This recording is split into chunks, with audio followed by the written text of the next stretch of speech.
we've been doing They the last are 3 good. days. I don't really know. Watching the Bear. Watching the Bear. Clippers, Thunder, that's another game you get tonight, moving on up the rankings for this one. 2 versus 3. Only a half game separates the two. I know Lou's answer to this, but I'm going to ask anyways in case somebody's joining us for the very first time. Who wins the better record when it's all said and done? It's going to be the Clippers, right?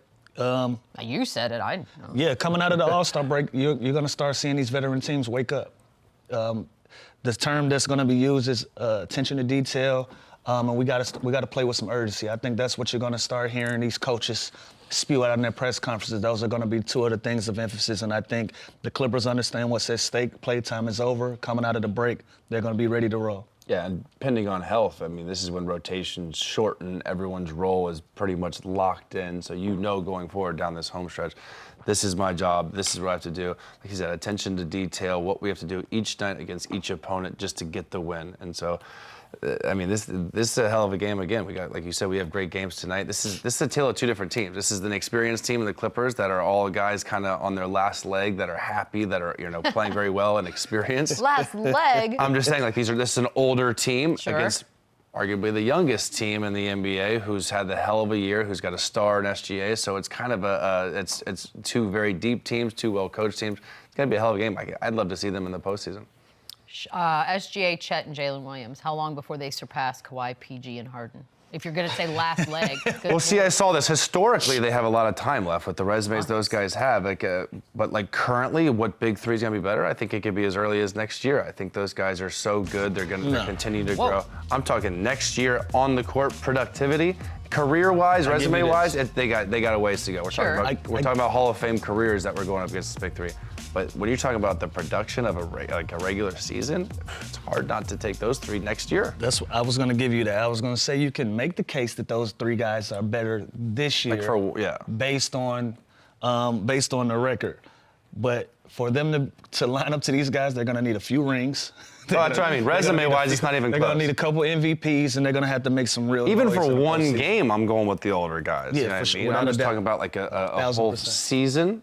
These guys are on the rise, and the other guys on the Clippers are kind of on the decline. So it's kind of fun to watch that tonight, though, knowing that this is the present/past and this is the present/future. Listen, the young guys are already calling them old out loud. So something is missing in the respect Isn't it factor crazy? that they're openly saying, oh, they just the old guys. If I'm the Clippers, I'm ready to go every time I run into everybody for these last 26 games. Isn't it crazy that 35 is like ancient? It is. I mean, it is. Yeah. OG. It's crazy. That's kind of funny. They called all the old things. Old. So you like the Clippers tonight on the road? I do like the Clippers tonight on the road. Ooh. So who is the best player on the court tonight in this game? It's going to be Shai Gilgeous-Alexander. Oh dear. We got to stay consistent with the things that we say. If we feel like he's an MVP finalist, he is. Or he's going to be one of the guys in that conversation, everything aside, he's the best player on the floor right now. You agree? I mean, he's been the second best player all season outside of Jokic when you look at it, and now with Joel Embiid out. But it's crazy to again, say out loud, it's one game. Can he, no doubt Kawhi Leonard can be the best. Paul George could be. There's so much talent. It could be 5 yeah, there's so guys. much talent in this game. But yeah, I mean, when we're talking about a top 2 MVP favorite right now, it's hard to not pick him. Back to Shams we go, because the break, there was some stuff going on. PJ Tucker and Bones Highland. What's the latest? Yeah, right before the break, the Clippers actually sent both players home for their game against the Warriors, and they did not join the team on the road before their last game. And so I'm told both players, PJ Tucker, Bones Highland, reported back to the team for this game in OKC. I think after the trade deadline, there was a lot of frustration for both PJ Tucker and Bones Highland. I would expect both guys to transition back to the team. The NBA also fined PJ Tucker last week $75,000 for a public trade demand. So I would expect both PJ Tucker, Bones Highland to transition back, be modeled teammates. And I do think there could be an entry point for PJ Tucker to be back in the rotation the second half of the season. I'm curious from Lou and Chandler's perspective, what would your advice be to both players going into the second half if you guys were teammates? I'm gonna tell you from experience, Ty Lue is a vibe guy, right? If you come into a Ty Lue practice, the music is blaring, it's guys working out, there's people in the gym, it's a high energy type of environment.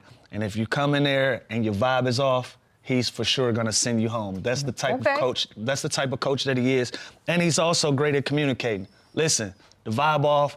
I know you feeling how you feeling. We feel how we feel. Go home for a while.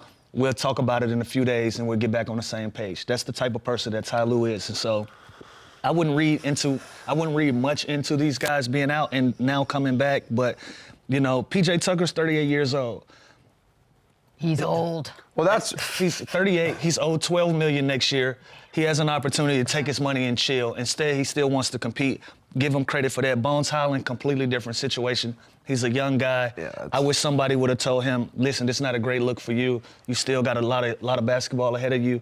You should be in the gym every single time that the Clippers are in the gym. You're part of the team, even though it's not going your way. And so that's my opinion with that. But knowing Ty Lue, sending him home, this is not as a big deal as it sounds. that's what I was gonna say. Like Bones Highland, you already got shipped out of Denver for whatever that reason is, and now you're going home again on the Clippers and That's both weird. contending teams and winning cultures and situations.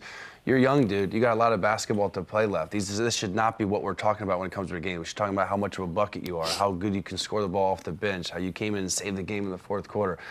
For some reason, we're always talking about Bones Highland in a negative light, whether that's a personality trait, a locker room issue, whatever. But like Lou said, PJ Tucker's 38. He's not going to be around much longer. He's guaranteed 11, 12 million next year. Bones, figure it out, man, because you're way too talented to be talked about being sent home at this age and this many times. I would love to know behind the scenes sort of how, I mean, they're both individual, as you guys are mentioning, cases, but how it's being dealt with or how Bones Highland's dealing with it or sort of how you have to psych yourself back into a good attitude. I don't, like I said, I don't think it's a big deal because I've been a part of this organization. I know how these things work. I think I've been sent home before just because my vibe is off. But when you're such a young player like a Bones, we don't want to see your name in the news for the wrong reasons, especially when you don't have control of the narrative. You don't have control. You don't have the platform to explain yourself and why things are going the way that they're going. And so we just, as people in the media, we have to just report on whatever it is that we see and give our opinions on it. So with that said, don't give us anything to talk about. And I got sent home in Memphis, and that was but it was a different situation. Like PJ Tucker almost, but I was on a tanking team. I was on a rebuilding team. I was on a max contract, and I was hurt, and I wasn't playing. So they basically gave me an option: do you want to go to the G League or do you want to go home? And I was like, oh yeah. I'm going home. And so that was like a mutual decision that my agent, the front office, everyone agreed on. It wasn't on bad terms. It was just like I wasn't going to play. I wasn't thrilled. I wasn't stoked. I couldn't fake it. Like PJ Tucker clearly is unhappy. Sometimes it's better just to get away. But at this point, when you're on a good team and you're on a contending team, arguably the favorite in the West, I'd rather be there on the bench supporting my guys possibly getting a ring. I was in Memphis. We were rebuilding. They just traded Mike Conley. They got rid of Marcus Gasol. It was a dumpster. Yeah. It was a yard sale. This is different. They're both in a great situation for a team. Maybe not individually, but ride it out. Don't do anything that's going to affect your offseason. It's going to affect your free agency. Don't let teams see this negative light on you because then they're not going to trade for you because they think you're the issue. Right. And like we said, you did your thing, how you stepped away from the team, but you weren't in control of the narrative. The team could have threw you under the bus and they could have said whatever they wanted to say about Chandler, and he wouldn't have had any platform to explain himself. And so if you're a young guy in the league, hey, listen, put your tough face on, go in there, get your work in, man, and just be a great teammate. Because I've been to Clipper games and during games that he hasn't played. He's been a great teammate to his guys. He's the first one up off the bench, slapping hands, supporting guys. And so you want that to be what people notice from you and remember when other teams come calling for you. Even if it's not real, fake it till you make it. You're too young, Bones. Too young. This is the time to fake it. All right, so the Thunder won the first game. Clippers won the second game. Clippers are the underdog for this one. What has to happen for them to win it? Don't say score more points and something else. Yeah, they gotta score more points. Their total score has to be higher than that. Thank you. I honestly, it's a tough matchup, really. I think it's going to be a great series. The Clippers play very ISO dominant. If they're effective, if Kawhi Leonard's getting to his spots, if they're getting to the foul line, they're a very tough team to beat. If Zoo's hitting the offensive glass, I think he can really impose his will on a smaller Chet. But that being said, I like the Thunder. I think the Thunder are going to be fresh, young. I think the Clippers, older guys, they took their private jets somewhere after the All-Star weekend, and I think the Thunder get it done at home tonight. This is not a very technical game to me. Like you said, when you have a veteran team and you come in after the All-Star break, everybody know what they did during that break.